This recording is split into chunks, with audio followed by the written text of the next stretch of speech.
NFL training camp is officially underway, and you know what that means? It's time for everyone to start panicking. I'm sure you guys know who Brock Purdy is. Took his team to the Super Bowl last year, was a Pro Bowler, had an incredible season. Well, he's actually terrible at football. At least, you would think that if you've been on Twitter over the past couple of days. Apparently, the 49ers star quarterback has had a tumultuous start to training camp. He threw 3 interceptions during Monday's first padded practice. Then on Tuesday, a local 49ers reporter wrote Brock Purdy completed his first 7 throws, including a beautiful deep touchdown pass to Deebo Samuel, but then Purdy's play spiraled and he got intercepted on 4 of his final 5 passes. And he wasn't trying to fit it into small windows or take chances he wouldn't normally take, he simply missed throws. I feel like that last part is a little bit of an opinion rather than a matter of fact. Anyone out there who's ever been an athlete at any sort of level understands that practice is the time to try stuff. And for a guy like Brock Purdy, there's absolutely no consequences. He's guaranteed to be the 49ers week 1 starter no matter what. It doesn't matter if he goes out there and throws 12 interceptions, he's going to be their starting quarterback. Now, if this was Justin Fields or Russell Wilson who are battling for their jobs in training camp, I would say 7 interceptions in 2 practices is kind of a problem. But for Brock Purdy,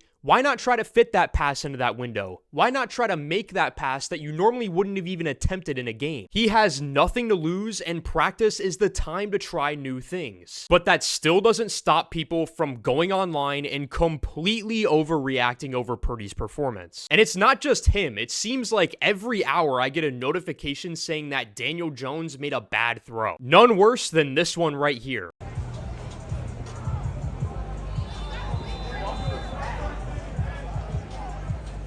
And then this one cracked me up. Yesterday morning, I got a notification on Twitter that reads, JJ McCarthy has been struggling in training camp specifically against the team's starting defense. Then it shows a video of him throwing an interception. Then just 6 hours later, less than a full workday, I get a notification that says JJ McCarthy has been showing out at Vikings training camp. McCarthy has reportedly been cutting up the Vikings first team defense and even had a red zone period where he scored 4 touchdowns on 5 drives. It is crazy what a few hours can do for you in the NFL. But for those of you who for some reason are worried about these quarterbacks struggling during camp, are you unaware that this happens every single year? Let's take a look at some other quarterbacks who have struggled during training camp and preseason. Jordan Love looked like an absolute bust during his first official training camp in 2021. There were reports of him struggling with accuracy, and the concerns even went to the national media. Here's what Dan Orlovsky had to say about Love's offseason struggles. As of right now, it doesn't look like a very good pick, Greeny.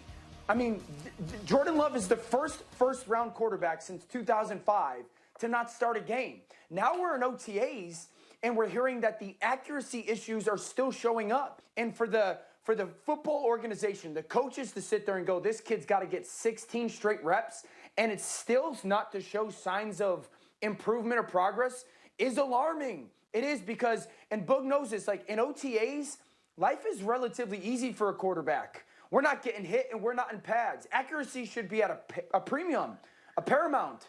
And for that not to be the case for Jordan Love, not only was the pick done in darkness, right now it doesn't look like a great one. And now he's the highest paid quarterback in the league. And while he only had 1 full season as a starter so far, I'd say it was a pretty good first year. Back in 2020, some headlines read, Chargers quarterback Justin Herbert faces struggles against first team defense. And then that year, Herbert went on to break every rookie passing record that you could possibly imagine, including yards per game, touchdowns, and completions. Or how about this news article that came out of Chiefs training camp in 2018? New Chiefs quarterback Patrick Mahomes has 7 interceptions in 6 practices. And then during the season, Mahomes threw for over 5,000 yards and 50 touchdowns and won the MVP award. How much did those interceptions matter then? CJ Stroud sucked in the preseason last year. Everyone thought he was going to be an immediate bust. And now people are already calling him a top 5 to 10 quarterback in the NFL. And it's not just quarterbacks either. Remember when Jamar Chase couldn't catch a pass to save his life before his rookie year? And this goes both ways. This This headline from 2017 reads, "DeShone Kizer is looking polished in Browns training camp." And for those of you who do not remember, DeShone Kizer had one of the worst seasons ever as he threw 11 touchdowns to 22 interceptions and was 0-15 as the Browns starting quarterback. So much for looking polished in training camp and going 4-0 in the preseason. So to circle back around to Brock Purdy, am I worried that Brock Purdy has thrown 7 interceptions in 2 practices? Absolutely not. He's still, in my eyes, a top 10 quarterback in the league, and I doubt much will change going into the season. So for all of you 49ers fans who might be concerned about this,